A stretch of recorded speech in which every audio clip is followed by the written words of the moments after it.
Welcome back to AgriTalk as we broadcast from Capitol Hill on the House side, and now their voting is done. So all the guests we were going to talk to earlier are all here with us now, and that includes Chairman Collin Peterson from Minnesota, member of the House Ag Committee Leonard Boswell from Iowa, and Stephanie Herseth Sandlin from South Dakota. Good to have them all here. We'll have to move quickly to get as many things covered as we can. We'll start with you, Chairman Peterson. First of all, everybody's talking health care, and so we got to mention that, but it seems to be a real mess. What do you think is going to happen this week?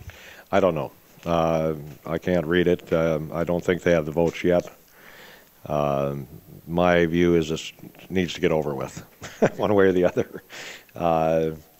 You know, so we'll see what happens. They're talking about keeping us in this weekend, but you know, we've spent enough time on this. So, you know, I think we just have to have a vote and see they're going to pass or it isn't.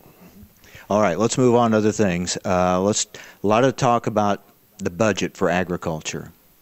You know, we all know the deficit situation. We're hearing about budget cuts. People are wondering about what's going to happen with the ag budget, how much could it be cut, where that might happen. I know those are things that will be sorted out, but what's your general feeling on what this could mean to agriculture? Well, I think for this year, you know, the president has proposed cuts in the budget. We've been dealing with this, you know, not only under this president, but previous administration. But there isn't any stomach that I can see on the part of any of our colleagues to open up the Farm Bill.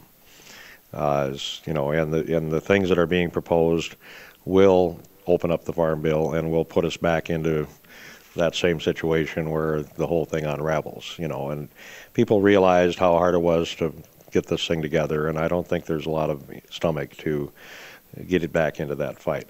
So I think for this year, that part of things is not going to really affect us.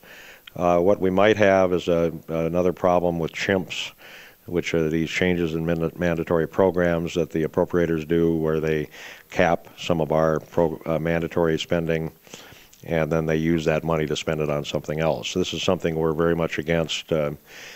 We fight against, but sometimes we lose because they've been doing this. So that could, you know, happen. And generally, what they'll do is cap.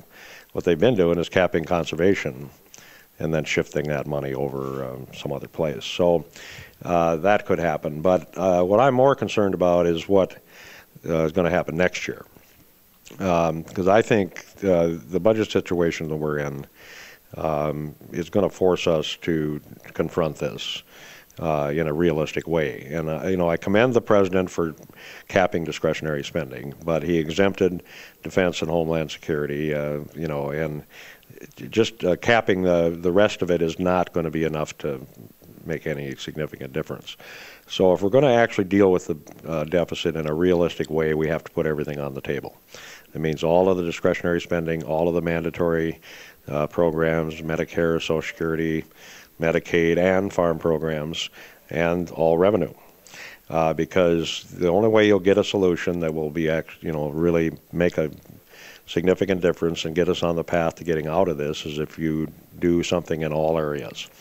And that could happen next year. I mean, it's not my job. I'm not necessarily advocating it at this point, but what I'm trying to do is get us ready in agriculture, that if something like that happens next year, that we've laid some groundwork about how we would deal with this. Because if they'll cut Social Security and Medicare and these other programs, you know, some amount, then we're going to have to take cuts too.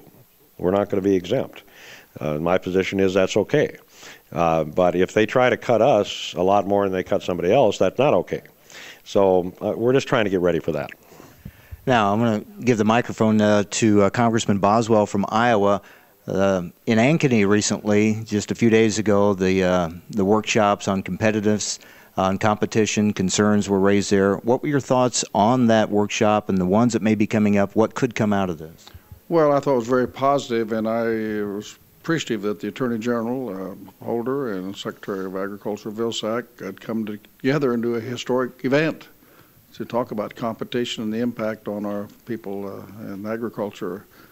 I make no bones about it. I'm kind of, I'm for the advocate for the producer, having been one, am one, and so on. And we always have these challenges, and right now it's kind of hard to find the marketplace for a lot of our people, and so I think this is a good thing. And I thought there were strong statements made about looking at when patent is up, it's up, and things that they can do with that it's okay. That's the law, and so I was appreciative that they addressed this. I think it was a good beginning.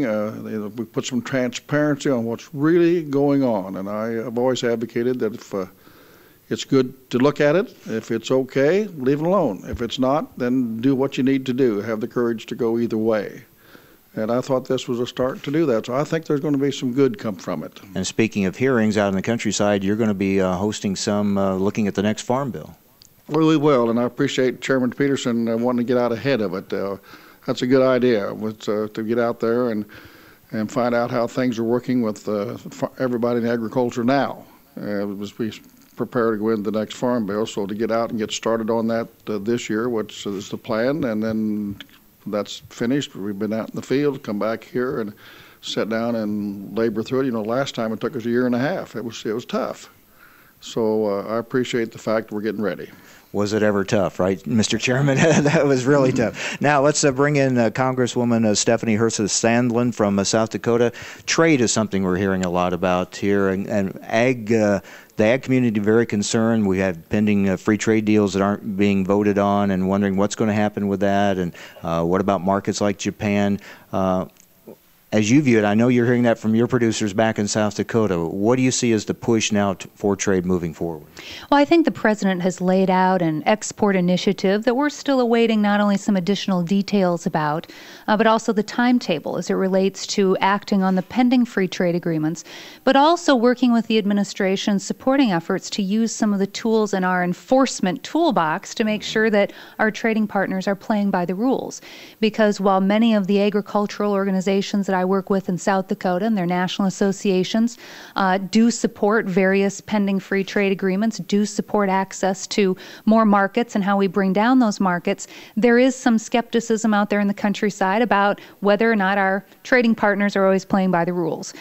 So whether it's some of the bipartisan correspondence with the administration with regard to currency manipulation by China and what we are always looking for in terms of market access into the EU, we do think it's important that the President start laying forward some more specifics and a timetable by which we can act on some of these pending free trade agreements that can then allow us to go forward and make more progress in other areas, particularly in the Asian markets, which we know are key for so many of our commodities and our producers that we represent in our districts. Yeah, I think we're still waiting on those specifics. We haven't heard many of those, and many are wondering about them. Well, thank you all. I know it's been a busy morning. You've been voting. What did you vote on this morning, Mr. Chairman? Well, I hate to even tell you, but we voted on the 150th anniversary of Augustana College in Minnesota.